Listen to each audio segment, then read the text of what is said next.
Thanks for joining me. This is Danny, and welcome back to my modded 1.11.2 series. Today we are going to be playing with Redstone Arsenal. We are going to get some better armor and some better, actually, range weapons. We're going to make the Flux Infused armor, and we're going to make the Flux Infused bow. We're going to take a peek at some of the other stuff, but they're not going to rival some of the other stuff that we have already. But the armor and the bow in particular, that is really what I'm interested in today. Redstone Arsenal is kind of an expansion to thermal expansion. It adds on to thermal expansion. It uses thermal expansion's infrastructure in order to make things. So for instance, to make our Flux Infused chest plate, we have to make a bunch of these armor platings, which are Fluxed Electrum plates. And the Fluxed Electrum is made in the Induction Smelter from thermal expansion using sand and Flux Electrum blend, which is thermal expansion's Electrum blend in the thermal expansion's fluid transposer with some destabilized redstone. And the Flux Crystal is also made in the fluid transposer with some destabilized redstone and diamonds. We're going to be making a lot of those two ingredients. So obviously we're going to want to set up autocrafting for that. For our bow, we're going to be making a Flux Infused obsidian rod, which is going to require this obsidian rod, which is going to require pulverized obsidian from thermal expansion and blaze powder from Minecraft. So most of what we're going to be doing is getting that infrastructure set up, and then once we do, we'll just basically be autocrafting the rest of it. So we want to be able to autocraft these fluxed armor platings. So the first thing we're going to have to do is get ourselves in our autocrafting area downstairs. We're going to have to get two machines set up. One of them obviously is the fluid transposer. Actually, let's just jump to this because it's a similar recipe. So the fluid transposer we're going to need to set up. And then to get this destabilized redstone, we're going to have to set up a magma crucible. So those are two machines from thermal expansion that we haven't made yet, but we're going to make them now. Alright, there's our fluid transposer. Not terribly expensive. A couple of invar gears, that's probably the most expensive part. Otherwise it's just your standard materials, tin gear, iron, some glass, and so on. And there's our magma crucible. Again, not terribly expensive. A couple of invar gears, a redstone conductance coil, which requires Electrum. We're probably going to end up upgrading these guys. For now, we'll just set them up with the basics and see how they work. What we're going to do with the magma crucible is we're basically going to set it up to always be full of redstone. So we're not going to do anything else with this magma crucible other than produce destabilized redstone. And if we ever need to do recipes with the fluid transposer that require other ingredients such as water or something like that, we'll just set up another set of them. This just will simplify things so much that it's not worth trying to craft in the redstone and everything else in the autocrafting recipe, because it gets too complicated and there's too many things that can possibly go wrong. So I'm going to, and redstone is just not a resource that we will ever be short of, that we're ever going to be like, oh, we really are running short on redstone. No, I mean, we'll always, if we ever get to a point where we're running short on redstone, then obviously we're going to do something about that right away. Like make a red orchid farm. Okay, so we're going to import into, let's see, the top. So now the redstone is going in there. Of course, we need to get power into this guy too. Which way should we go? But whatever, we'll do that in a bit with XNet. And then we're going to put the fluid transposer right next to it. So the magma crucible, we're going to have it output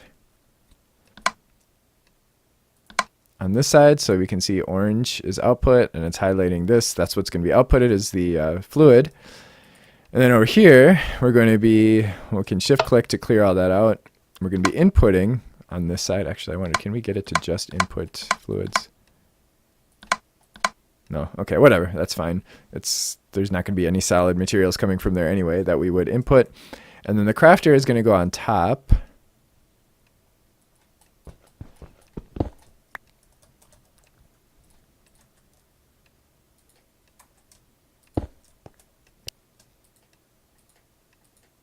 There we go. Okay, so the crafter's on top. It's facing into the fluid transposer. So we're going to want to input from the top as well. And we're going to want fill mode. Yes, we want it to fill mode because we want it to take fluid and put it into the item that we put in there. And then we need a way to get the stuff out and back into the system. So we're going to use XNet for that. Actually, we need a couple connectors. We're going to use XNet for that and for getting power into these guys. So I got power into these guys. We've got XNet going into the back of them. So I just went in here to our power channel, and I'm inserting each of those machines. And I also had an induction smelter, which we're going to use later. We're going to do some autocrafting in there, although these machines are not going to talk directly to each other, but these ones are. So right now, our magma crucible, as you can see, it's filled with redstone. It's generating destabilized redstone, and it's outputting it here into our fluid transposer. So basically, it's going to fill these both up. We're going to have 10 buckets of destabilized redstone in there, and we're going to have 10 buckets in here, and that's perfectly fine. And that's all this machine's going to do. We'll never have to touch it again. It's just always going to pull redstone from the system, and we'll never have to think about it. Each piece of redstone is going to give us 100 millibuckets. So we're going to use 200 redstone altogether to fill up both of these machines. And then every time we need destabilized redstone, it's just going to use it, and then our refined storage system will put more redstone in here, and it will melt it down or whatever it's doing to create this. So now this guy is inputting from the sides and the top where the crafter is, and we want it to output to the back because that is where XNet is going to pull the items. So now this XNet network has a item channel that's outputting into this chest, which has a refined storage importer on it. So whatever gets dropped in this chest is going to get pulled into our refined storage system, and that's what we want to happen to the output, so that refined storage knows that this recipe was complete. So this oak chest, not that one, this oak chest we're inserting into everything except canola. So on channel 2, we're going to extract from the transposer. Extract.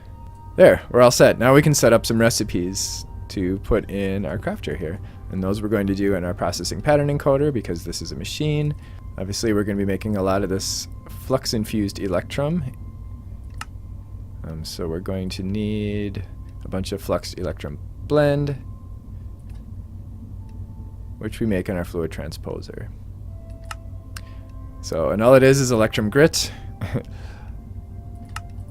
And the destabilized redstone will already be in this machine, so we don't have to specify that in the recipe. So 1 Electrum grit equals 1 fluxed Electrum blend.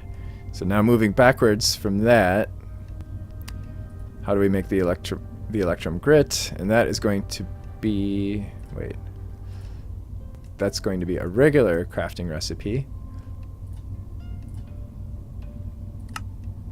Pulverized gold, pulverized silver. We're going to oredict this. So I'm going to make pulverized gold recipe and pulverized silver. And we're just going to use ingots in the pulverizer. Of course, you know, we could use ores, but we're processing our ores when they come in, so we don't generally have any ores in the system. And those are going to go in the pulverizer right there. And then finally, for our actual flux Electrum ingot, it's going to be our flux Electrum blend and some sand. And I think we can oredict that. That should be safe. Then it could just use whatever sand we happen to have on hand. And that is going to go in the induction smelter. And again, this guy, we want it to input from the top and output to the back. So I've got XNet putting power in all of our machines over there, and then we're extracting from the transposer, the smelter, and the pulverizer from the back, because that's where the XNet cables are connected. So 2 more recipes for our plates. So we're going to do this Flux Crystal, which is just a diamond in our thing. So it's just a diamond is going to give us a Flux Crystal. That's the only thing our system needs to know. And we're going to put that in here. This one is just a crafting recipe that we can put in any old crafter. It's not hooked up to a machine. So, to do all the armors, we're going to need 24 of these platings. So let's just, I'm not going to do it yet, but let's just see what kind of resources we're going to need and if we're missing anything. Oh, the Flux Electrum plates. Okay, that's one recipe I forgot. So as you can see, we do need quite a few machines just to make this armor. Must be pretty good, right? Okay, so we're going to do the same thing again. We're going to pull from the top and we're going to output to the back. And we're going to make sure that this is in press mode. We don't want it in storage mode. We want it in press mode. If it's in storage mode, it'll basically turn like nuggets into ingots and ingots into blocks and that sort of thing. But we want it in press mode. And again, we're going to tell XNet that we want to give this guy power on our power channel. And we want to extract items on our item channel. So we're getting power. Hooray. And then we're going to stick a crafter on there.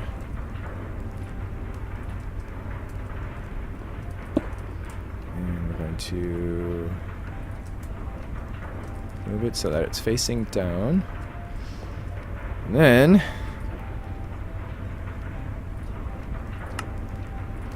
we're going to make a recipe that just basically turns fluxed Electrum ingots into fluxed Electrum plates. Right. Because we have immersive engineering installed, there's Electrum Grit and there's Electrum Blend. The recipe will accept either, but I didn't tell Refined Storage that it will accept either. So what we need to do is we need to take this guy and we need to make him again and make sure that ORDICT is selected. So Fluxed Electrum Blend can be made from Electrum Blend and ORDICT.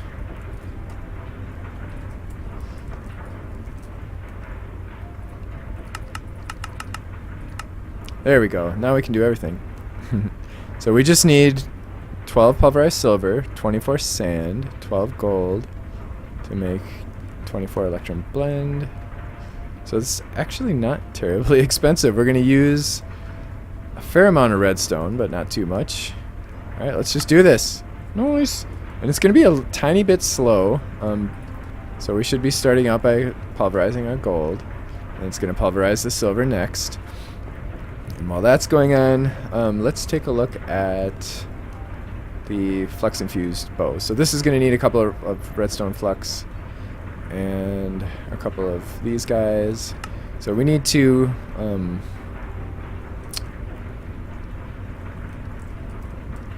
a recipe to pulverize obsidian.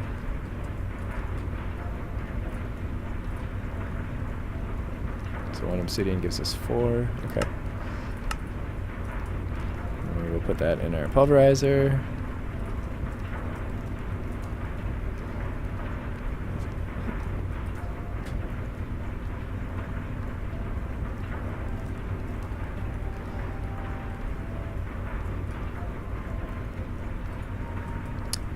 Okay, so then we should be able to make this. Well, okay, make this recipe and this recipe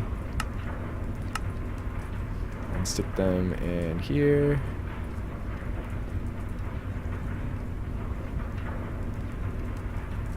And it should know how to make all the components to this. Yep, it knows how to make the flux crystals. Needs a couple diamonds, 1 piece of obsidian. Alright. Alright, stuff is happening. We've got some fluxed Electrum Blend in here. Nice. And it's turning into flux infused ingots. Nice. So while that was all fun and good and everything, we're going to need way more than that. So, because what we actually have to make are 24 of these fluxed armor platings. Which is going to require 96 fluxed Electrum plates. And we're actually a little short on silver.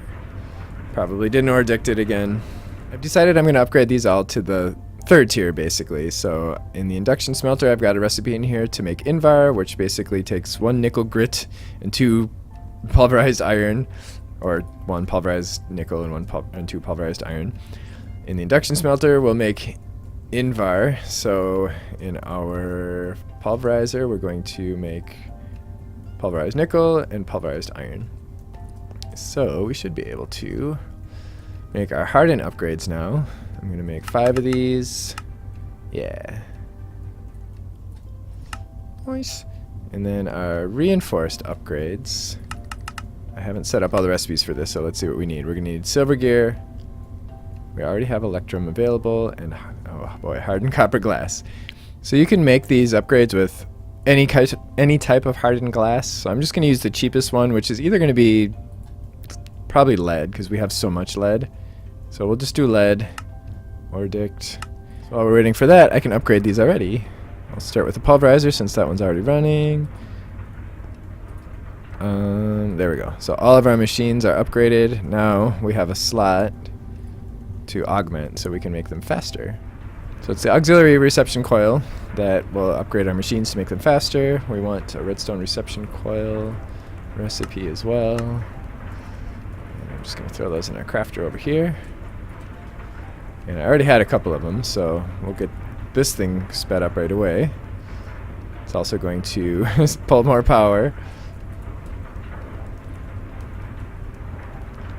3. We're going to want 10 of them all together, so I need to make 8 more. So I've got some hardened glass. I'm going to put that manually in here, and you can see it still it gives us the same recipe, so that's all good. And that is a crafting recipe.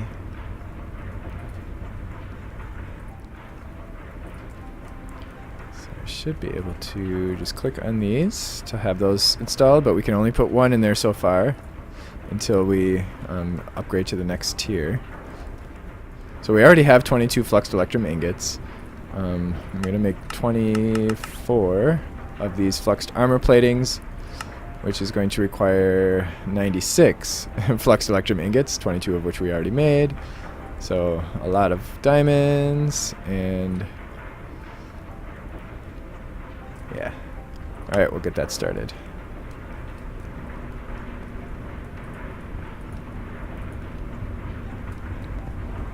You be quiet.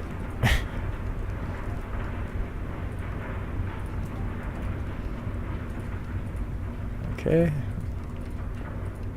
There, now these all should be running much faster. Look at that. Look how fast it is. Nice.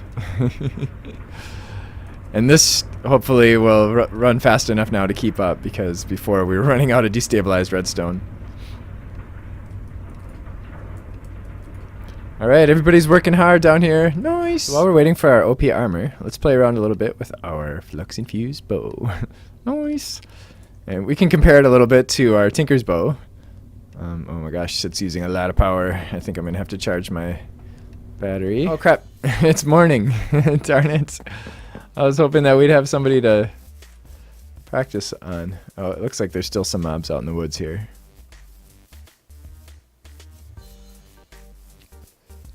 There we go. Oh, I need arrows. I forgot. I don't have my Tinker's bow anymore. I actually need arrows. Crap. Alright, skeletons. Hold on. Don't die yet. I know the sun's coming up and everything. Yeah, we're definitely going to have to get some infinity on this thing. Infinity and power. Nice. How far? Oh, look at that. Okay, so here's our dummy. Now, keep in mind, we haven't empowered this thing. Or we haven't empowered it yet. So, but we were already one-hitting everything. So we're doing 11.5 damage. It's not empowered. It's not enchanted. So this is just right out of the box. Now, if we hit the V key, the letter V, we get thunder. And now we're empowered. So we do a little bit more power. Actually, it doesn't seem to be much different, does it? Okay.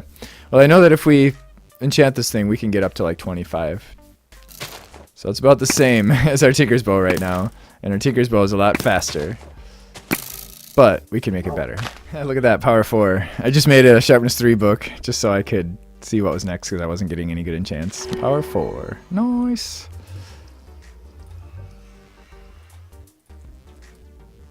Now let's see how we do.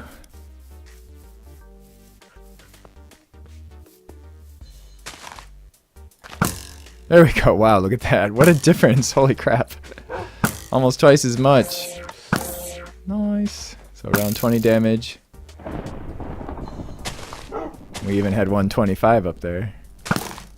26. So empowering it doesn't really seem to make that much of a difference. Well, it does. It seems like the average is higher. Yay, we're done. We have all our bits. So there's our Flux Infused chest plate and Flux Infused leggings, our helmets, and boots. Nice. Yay, we're all armored up. And it's all charged up. It does take quite a bit of power. It's 800,000 each, so it stores a total of 2.4 million RF. And it has basically diamond level protection, although when you have the entire suit on, you get a little bonus. A couple little bonuses. And that is that lava doesn't hurt. Fire does. I'm taking fire damage when I leave the lava, which is funny. But as long as I stay in the lava... Alright, let me heal first. I don't take any damage. I can swim around in lava all I want. Nice.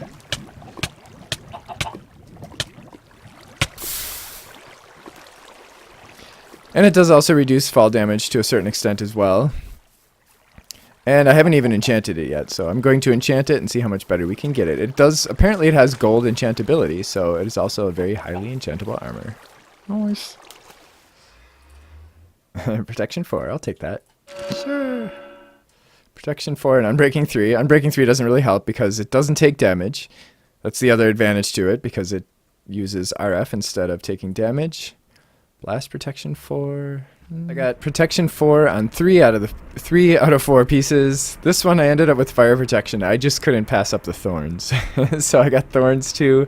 Fire Protection 4, which will be kind of nice. So when I step out of the lava now, I won't take so much damage. And I got Feather Falling 3. However, I got that on a book because I enchanted a whole bunch of books while I was kind of going through to get the enchants that I wanted. And the boots, I had a really hard time. No, it was the helmet. I had a really hard time getting the enchants I wanted on the helmet. I finally got Protection 4. And I ended up with 2 Aqua Affinity books. So I put one on there, and then one Feather Falling 3 book I put on there. So, nice. I got some good enchants. Now, I guess what I want to do is I want to take this bow to the end and kill another Ender Dragon.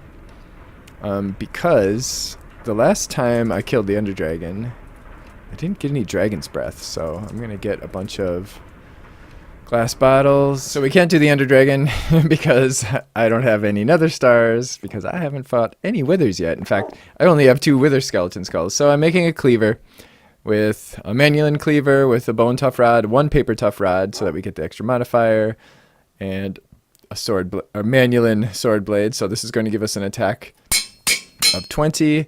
I'm going to use one of the modifiers to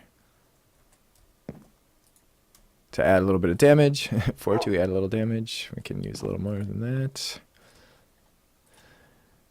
And then the rest I'm going to use to speed it up. Actually, we probably won't need that much redstone, but so that brings our damage up to 21.82, which should allow us to one-hit pretty much everything, including Wither Skeletons. That's mainly what I want to use this for. Yeah, 10.91 hearts. And because it has beheading, because it's a cleaver, it has beheading, and it has beheading 2. So we should be able to get a lot of Wither Skulls from that. And then I might actually use... I might actually have a Wither spawner soon, or Wither skeleton spawner set up soon, too. So that increases the bonus speed by 20%. Now, I had thought about using a cobalt. If you add a cobalt part to it, it increases your speed by 10%, but because I used paper instead of cobalt, I was able to increase it by 20%, and we still have a decent durability. Oh my god, the durability is terrible. I missed that. Oh, I didn't see that. Oh crap, I really should have put something on there to increase durability. Oh well, whatever. We'll be okay. So now, it's a lot faster. And we get skulls, as you can see. And actually, if we get skulls from regular skeletons, we can turn that into Wither Skeleton skulls with Evilcraft. So I might just do that. So I'm going to go kill some stuff. Do this. So we're going to be testing our armor and our new weapon. So I'm going to use the bow on him until we get down toward the end, and then I'm going to come at him with the cleaver. Oh, and I guess I'll eat this too.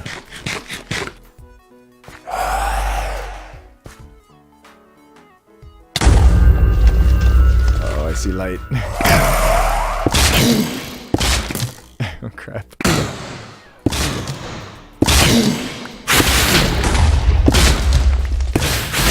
Uh-oh, uh-oh. We found light. That's not good.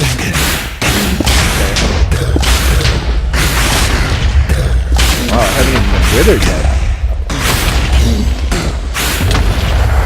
Nice. Wow. That, I took no damage at all. Did you see that? That was amazing. Cool. So we have another star. Nice. Well, I'm having one of those days where I really don't want to stop playing. But I'm out of time, so I have to. So I do hope you enjoyed this. If you do have any questions or comments or whatever, feel free to leave them in the comment section below. And I will read them. It's a small enough channel I can do that, and I do enjoy chatting with you guys. And of course, if you did enjoy this, don't forget to click the like button and to join me next time. Thanks for watching. Bye.